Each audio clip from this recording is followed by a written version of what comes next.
টাঙ্গাইলের মধুপুরের বিস্তীর্ণ এলাকা জুড়ে আনারসের চাষ। রাস্তা দিয়ে যেতেই মিলবে আনারসের মোমো গন্ধ।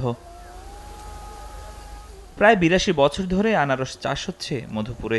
এ কারণে মধুপুরকে আনারসের রাজধানী বলা হয়। এই অঞ্চলে উৎপাদিত আনারসের ঐতিহ্য ও সুনাম রয়েছে দেশব্যাপী। হানি কুইন, জলডুগি, ঘোড়াশাল ও ক্যালেন্ডার জাতের আনারস বেশি চাষ হয় টাঙ্গাইলের মধুপুরে। আনারস দীর্ঘদিন সংরক্ষণ করতে না পারায় বিপাকে পড়তে হয় চাষিদের। এর মধ্যে আবার অন্য বছরের তুলনায় এবার উৎপাদন খরচ বেশি ও দাম কম হওয়ায় বেড়েছে লোকসানের শঙ্কা। এই অবস্থায় আনারস রপ্তানিতে সরকারকে উদ্যোগী হওয়ার দাবি কৃষকদের। আগে যে বাজার আছে আজকে বাজার নাই, বাজার মোটামুটি মেলা কম।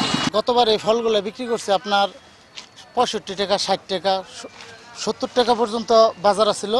এবার একদম বাজার খুব খারাপ। এই ফল বিক্রি করলাম 25 টাকা করে। বাজার হিসাবে আনারসের বাজার নাই।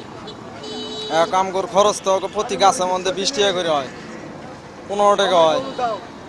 আর বাজারে এনে বেচা নাকি 10 টাকা, 12 টাকা। ওয়েদার খারাপ দেখে ব্যবসা বাণিজ্য আনারস এখন খাইতেছে কম, বাজার এখন কম। আর কৃষকের যে আবাদ ফসলের যে টাকাটা খরচ হইতেছে এই টাকা ওঠেন না। স্থানীয় কৃষি বিভাগ বলছে, ন্যায্য মূল্য পেতে উন্নত জাতের আনারস উৎপাদনের পাশাপাশি উদ্যোক্তাদের জ্যাম, জেলি, জুস ও আচার তৈরির পরামর্শ দেওয়া হচ্ছে। কাজ চলছে রপ্তানি পরিকল্পনা বাস্তবায়নে।